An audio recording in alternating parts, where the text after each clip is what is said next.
1997 was when we had this major revival at my non-denominational Christian charismatic church. And this was before I got into the Hebrew roots of the Christian faith.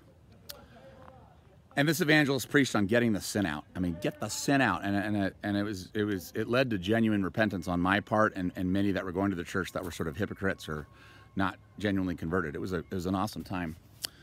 But what happened was by May of '98, and this is about the time I left the church because I got a scholarship and moved up to Oregon.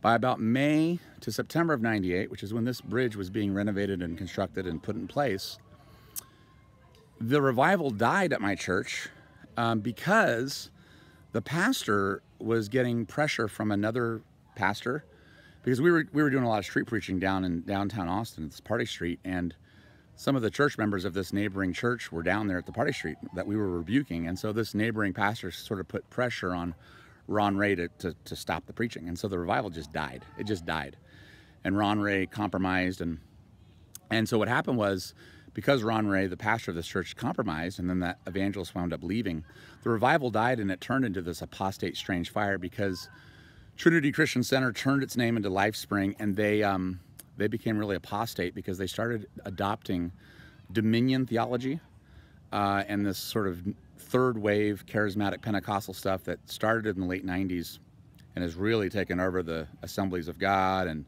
Pentecostal and charismatic movements. And it's this dominion theology, Joel's Army, third wave. It comes by a lot of different names. The Bethel Church down in Redding is into this as well. But what it says is that basically the Christian church is going to take over the world.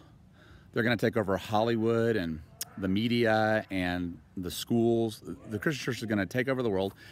And then once the Christian church has completely taken over the world, and they're mightily filled with the Spirit, then the Christ is going to appear. He's just going to appear.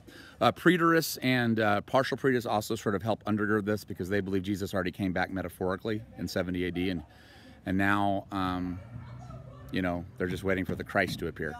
So this is what they believe, and this is what happened. So right when this bridge was being renovated and built, this is when the apostasy came into my church. And so Yah showed me, okay, this is what's going to play a part of the abomination of desolation, because the whore and the beast are going to co-rule. And the whore are the religious people who believe that the beast, the son of perdition, is actually Jesus, is actually Yeshua. Because remember, this son of perdition is going to stand in the temple of Yah and claim he is Yah and behave like Yah. He's going to claim to be Jesus Christ of Nazareth. He's going to claim to be Yeshua or Yahshua. And because remember, he says he goes into the temple of God. Well, who's the temple of God? The temple, the body of God, are us, are his people. We're built a holy spiritual house. And so Yah, the delusion is Yah's going to allow this apostate who's going to appear as Yeshua, as Yahshua, as Jesus Christ of Nazareth, to literally pollute the body of Messiah. And it's going to be a strong delusion. It's going to be so look like Jesus Christ of Nazareth. He's going to so look like Yahshua that if it were possible, even the elect would be deceived. So here's something that I want to go over here. I'm gonna go over here. Now, when I first came to this bridge, there was a woman getting with a photographer, and they were getting either engagement pictures done, or maybe it was prom, not prom, it's not that time of year, engagement or wedding pictures. So it showed me that there's going to be a counterfeit marriage supper of the Lamb that's going to happen during this abomination of desolation. But that's a good shot. So here's something that Yah showed me. So I think we all understand, a lot of us who have been in the Hebrew roots Messianic movement, we've been keeping Torah, as much of Torah as possible, out of a love for Jesus, out of a love for Yahshua, trying to be filled with his Spirit, walking in his Spirit, hearing his voice, cultivating that intimacy with him. We understand that Christians, whether they're Catholic, Protestant, Eastern Orthodox, Christians, they're going to be deceived because they're not obeying Torah.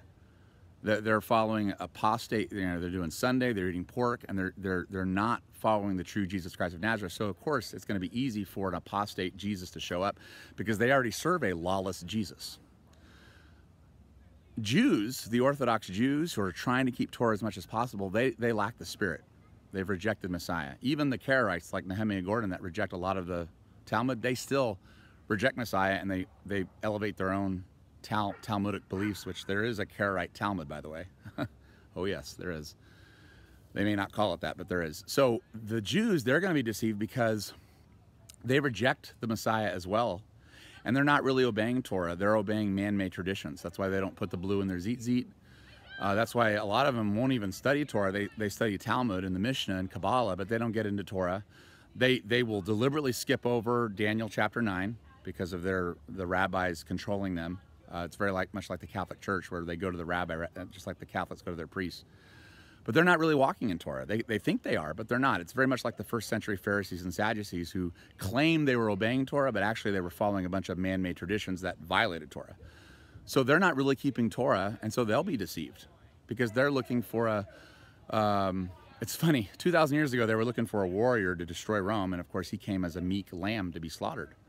And that's why they rejected him, because they weren't wanting that. Now they're looking for a meek lamb, this new age Christ. That's what a lot of these Orthodox Jews are looking for. But of course he's coming as a warrior. But this son of perdition, this false Yeshua, he's going to come with flatteries, and he's going to be initially despised, and then he's going to sort of grow bigger and bigger. So he's going to come as like this meek lamb, but he's going to be a dragon that speaks as a lamb. So it's very deceptive. So both the Jews who reject the true Torah in favor of their Talmudic traditions, and the Christians who reject the true Jesus because they're following their Christian traditions rather than the Torah, they're both going to be deceived. But how, you might ask, and this was just revealed to me today. Again, Yah says you have to obey his commandments and hearken to his voice. So I obeyed the commandment of keeping Sukkot, but I obeyed his voice to come here, because there's nothing in Scripture that says to come to the Jordan Bridge in Staten, Oregon. But he told me to come here, and it was only after I obeyed him that he then revealed to me this thing. And that is, how will the Hebrew roots, Messianics, who have not gotten the sin out of their lives, so they accept Yahshua, right? They serve Yahshua. They really are trying to keep the Torah and trying to be full of the Spirit, but they haven't gotten sin out of their lives. And because I've seen a lot of strange fire over the years. I've been in the movement, Hebrew Roots movement, for 16 years. There's a lot of strange fire out there. I mean, Monte Judah, he rejects Hebrews. And there's so much strange fire out there in the Messianic world. So how are they going to be deceived? I mean, they know about the feast days. They know about the true Jewish Yahshua of Nazareth. They know about the Torah, and of course, a lot of them do break Torah because they're living in sin. But how are they going to be deceived? Well, Yah showed me when I got here. He literally showed me as I was across the, see that wooden footbridge? I crossed that wooden footbridge, and there's a little place there to stand. And right when I was there, Yah showed me. So there's a growing movement within the Messianic Hebrew Roots about this greater Exodus. And now I know not everyone who teaches the greater Exodus believes this, but there's a growing number of people, especially in the leadership of the Messianic Hebrew Roots movements, that teach about this greater Exodus, and it's really a perversion of Revelation 12 is what it is. It's a perversion, but they teach that because the pre-tribulation Christian rapture theory is wrong, which they're right. The pre-tribulation Christian rapture theory is nonsense. It was invented in the 1800s. It's nonsense. But they react too strongly, and they go to the opposite extreme. So they say there actually really is no rapture or resurrection.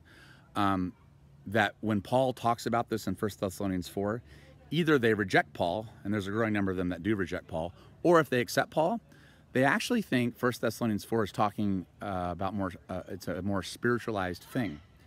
And here's what Yah showed me.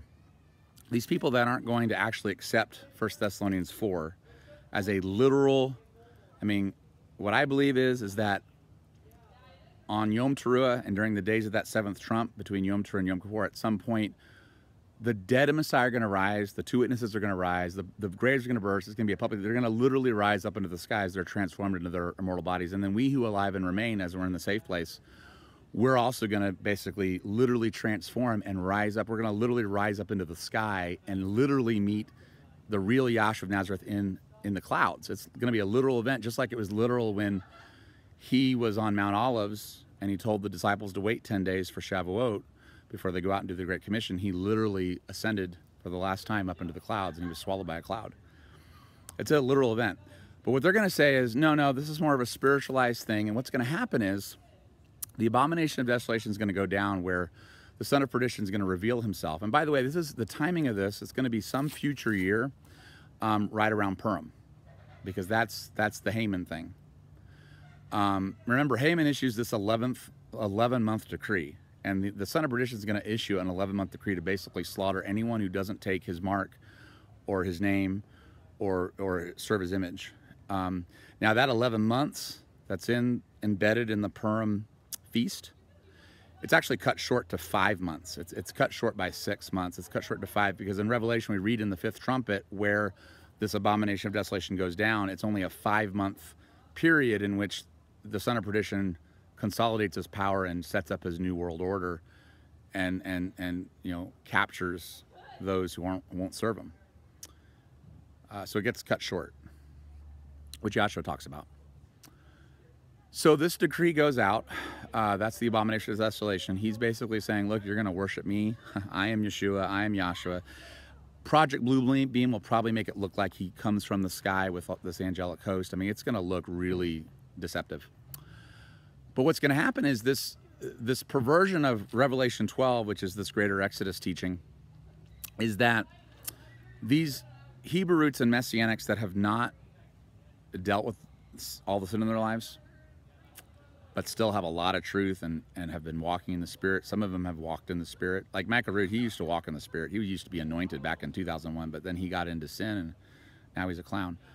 What's going to happen is that, so the Ark of the Covenant's going to be revealed, and it's going to be revealed, and this Yeshua is going to sit on that Ark of the Covenant. And everyone's going to be like, oh, this must be Yeshua, because look, he's sitting on the Ark of the Covenant. He's not dying. But not only that, there's going to be this literal glory cloud, like a Shekinah glory cloud.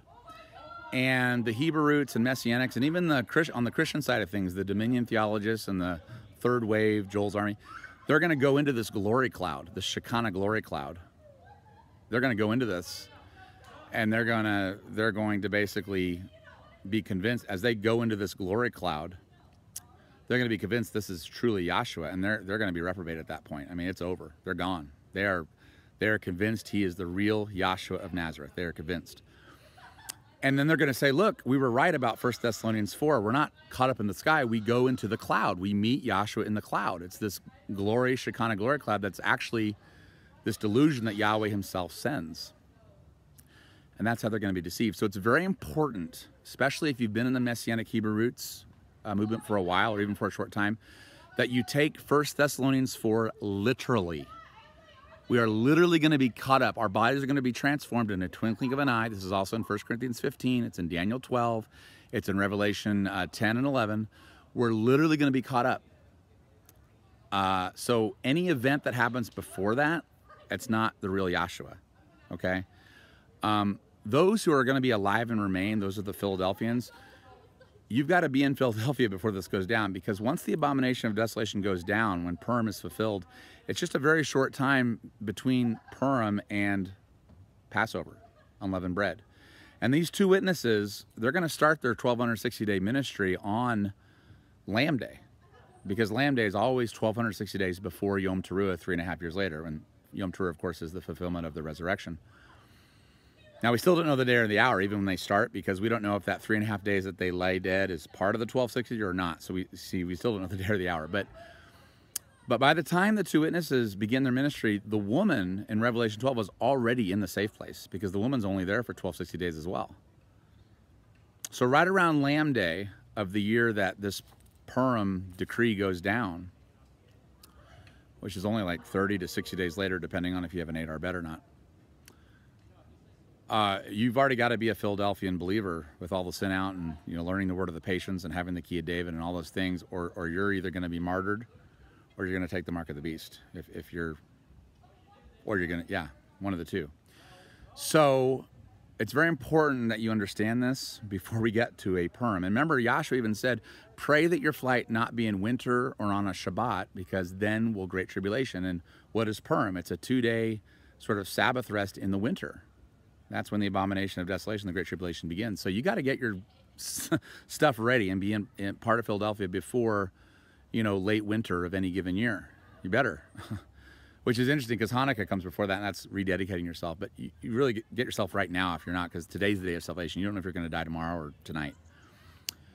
So it's very important that we understand Purim and how it fits into the abomination of desolation, because this deception is going to be so incredibly deceptive. I mean, this is when Yahshua says, look, if they say I'm in the desert, don't believe them. If they say I'm in the secret chambers, don't believe them. And that's what these greater Exodus teachings are going to lead people to start looking for Yahshua in a cloud of glory or in a desert place, and they're going to get destroyed. They're going to either get the mark of the beast and go to the lake of fire,